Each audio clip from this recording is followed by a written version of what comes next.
Voilà, nous sommes à l'île de Pes. Ndeka a annoncé Kibino, le bâtisseur, dirigé par Fils Moukoko. Basangani na réunion de l'eau et puis ils sont dit qu'il faut pas qu'il devienne à permanence pour que ça va problème au union suézolique. Mais comme il y a la permanence, c'est gaz et pandi en tout cas même ngawa a été mais va combattre bazo continuer car après va bien aussi la tête maman problème à moi ça ni ça il faut que nous prenions la permanence pour que nous installer les jamais kabunda ni c'est comme ça il faut que nous installer il est peste.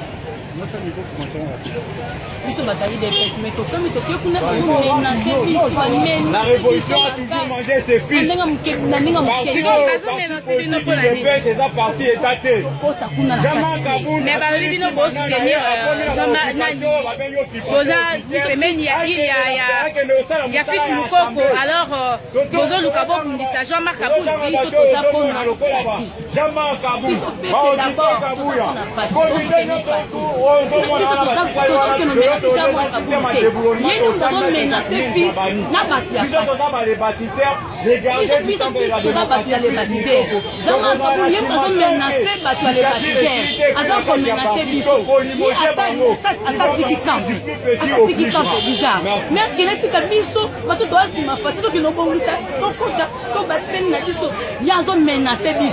Ok, merci beaucoup maman. La combattant va bien bon ticati franchement bazo continuer kokende voilà bazo continuer kokende donc le combat des amakasi donc tu éviter pourquoi IDPS est divisé pourquoi combat na IDPS pourquoi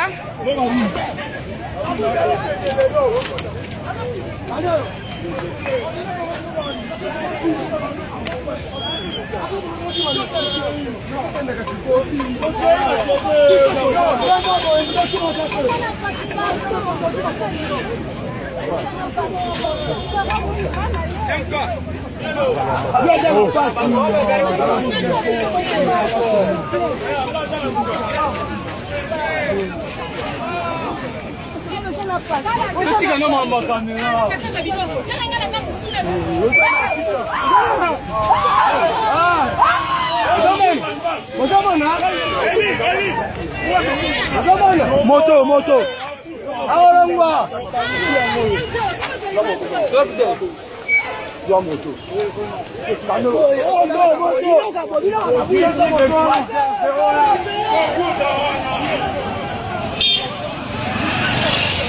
Donc Ben Dabika na IDPS awa 10e rue eza vraiment ya koyinda donc bitumba penza ya makasi alors rando éviter massage bandi ko beta voilà na massage lo beta et comme vraiment ya massage pardon papa pardon national pardon je n'ai pas si pardon comme la calme nationale la calme national c'est la kimia balu kandayo balu kimia balu kayo kabunda to lukayo c'est la kimia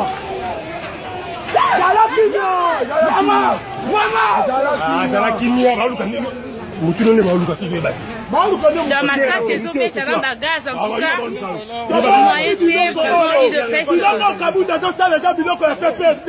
veut dire que dans Kabilanda, vous n'avez pas national dans la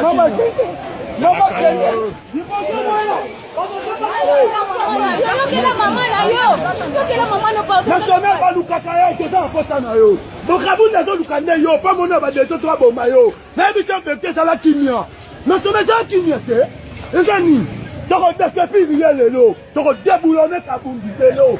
Non, de déboulonner qui m'a vu.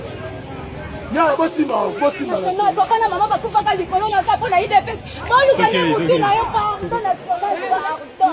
Banda photo. Mais ça n'a pas photo na. Nous n'a pardon, yo que la bise pardon national. Vous en a pas.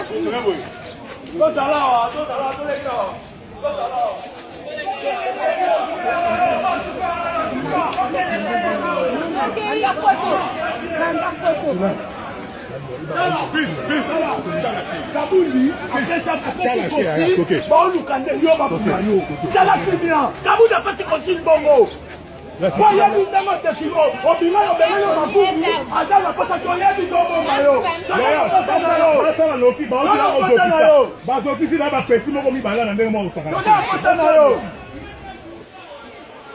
Kabundi a la petite image, Kabundi a la petite image.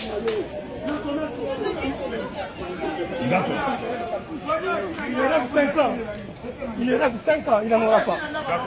Nous, c'est le respect des textes. Nous sommes des Tshisekedi.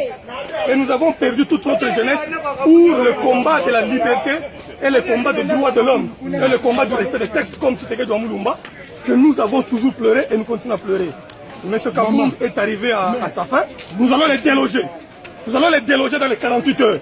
Et je demande au général de la police de ne pas s'immiscer dans les affaires du parti. Parce que légalement, il n'est pas appelé la police. Il n'est pas appelé la police parce qu'il n'est pas le plan de l'UDPS. Toi, sur la table, on s'est battu. Toi, sur la table, on s'est battu. Dirigé par 3 personnes. Natango bagazi ezobeta mawa bandeko mususu bazoki. Est-ce que eza idée ya malamu to sensibilisation ya malamu? Mutu atindi bato ba police na baya. Teza Kaboum. Azoluka bato ba kufa ce temps là temps bato faut kufa au moment où nous sommes au pouvoir.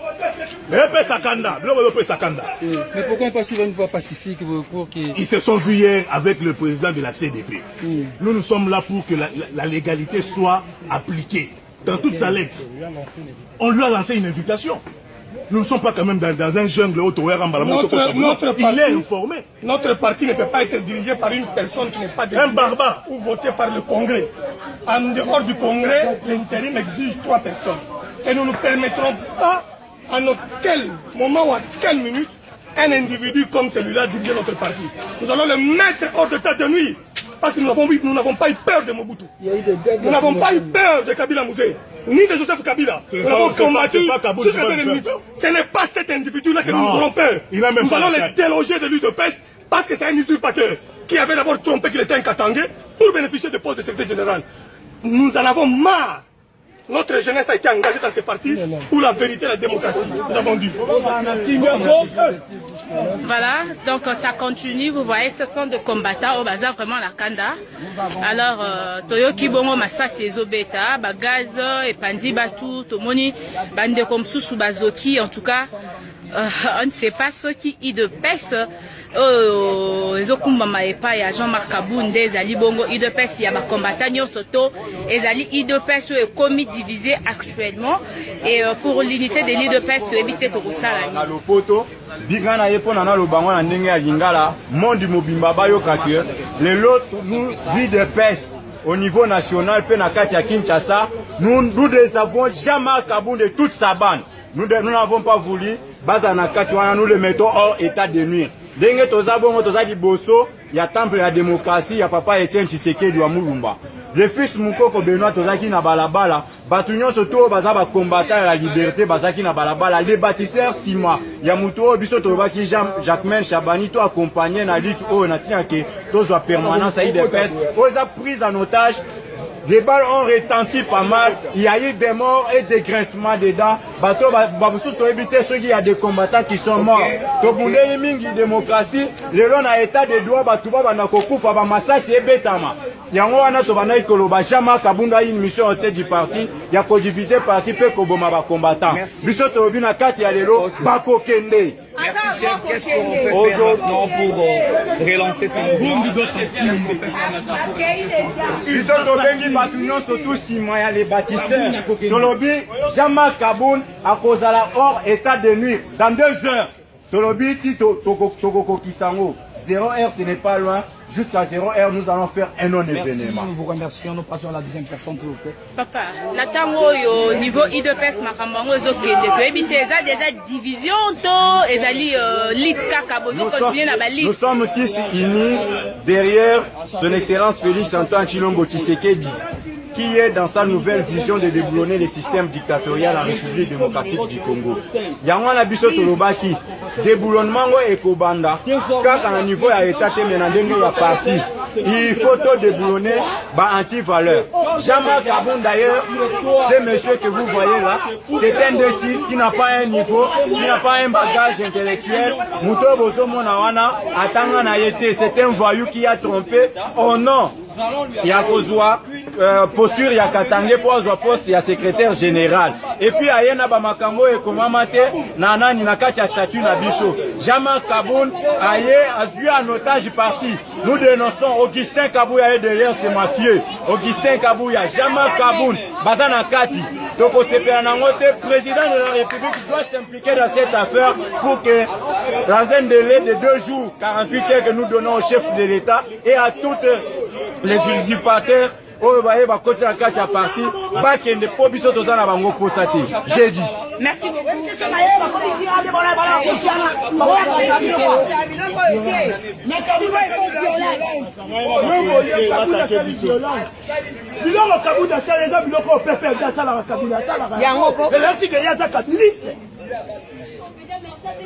Et là on dit non si la raté, Bamakungu batika parti. Et là on dit le si la raté. Déjà que vous sali parti na yo kende na auto. Na tango akala na Royaume Congo pona kozwa konzo ya kayu koumela na musala pe kosepelisa ba maman mibali bazalaki kosalela sekele ya bokoko na biso. Esengo ezalaki na ba famille sans problème. Lelo pona kozongisa sekele ya bakoko. Congo Nature, une société congolaise de la Californie, USA, expert en fabrication de produits 100% naturels. Et solo linabam fumu ya boala, pe ba memeli bino, formule ya sekele ya konzo ya mibali, konzo force. Ozana posa ya kokende ba vacances, ko multiplier ba mbongo ya kayu pona papa, pe ke mosala ekoma kitoko, mama ko hésiter te, sombela papa, konzo force, po esengo ezonga na famille, sans problème. Konzo Force, un produit 100% naturel fait à base des plantes du Congo et bien dosé par la dernière technologie des spécialistes de la médecine américaine. Et très moins cher, avec seulement $20, obtenez une boîte de Konzo Force. Le stock est très limité, appelez maintenant au 15 14 700 21 99. Livraison très facile partout au monde. Konzo Force. Sekele ya konzo ya mibali, banda ba koko na biso.